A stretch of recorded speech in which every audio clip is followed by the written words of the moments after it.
তোমাকে পাওয়া আমার ভাগ্যে নেই, সেটা আমি বুঝি, কিন্তু আমার মন বোঝে না। কাউকে ছেড়ে থাকা খুব কষ্টের, কিন্তু তার চেয়েও বেশি কষ্ট হলো সে আসবে না জেনেও তার জন্য অপেক্ষা করা। ভুল করে হলেও যাকে একবার ভালোবেসে ফেলা যায়, শত চেষ্টা করেও তাকে মন থেকে কখনো ঘৃণা করা যায় না।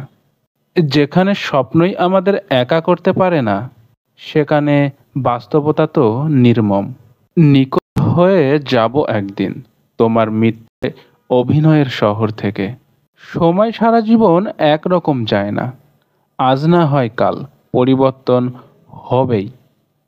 জানি তুমিও একা, আমিও একা। পার্থক্য হলো শুধু আমি কাঁদি, তুমি কাঁদো না। তুমি ভালো আছো আর আমি ভালো নেই। জীবন আপনাকে অনেক কিছুই শিখাবে। আপন কিভাবে পর হয়, বেঈমান কিভাবে ধোকা দেয়। এক হাত দিয়ে মেসেজ টাইপ করা আর অন্য হাত দিয়ে চোখের পানি মোছা কলিজাটা পুড়িয়ে দেওয়ার জন্যই যথেষ্ট। কষ্টে ভরা জীবন আমার, দুঃখ ভরা মন, মনের সাথে যুদ্ধ করে আসি সারাক্ষণ। তারার সাথে থাকি আমি, চাঁদের পাশাপাশি। আজব এক ছেলে আমি, দুঃখ পেলেও হাসি। বিষাক্ত সাপও ততটা বিষাক্ত নয় যতটা বিষাক্ত ওই ব্যক্তি যে শুধুমাত্র প্রয়োজনে সম্পর্ক করে। আমি বোধহয় তোমাকে দেখতে চাওয়ার তীব্র তৃষ্ণা নিয়ে মারা যাব।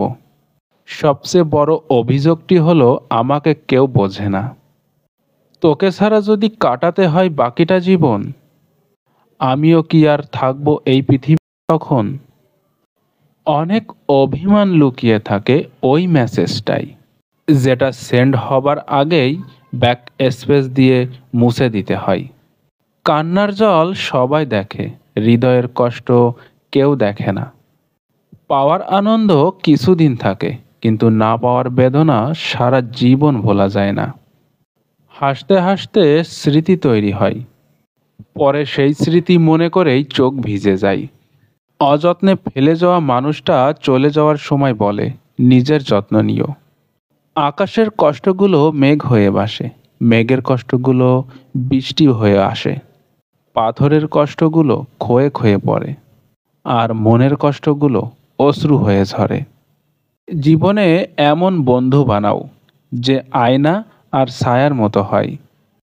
আয়না কখনো মিথ্যে বলে না, ছায়া কখনো ছেড়ে যায় না। সেভ হতে চাইলে কারো মনে থেকো, ফোনের গ্যালারিতে থাকলে তো একদিন না একদিন সে তোমায় ডিলিট করেই দেবে।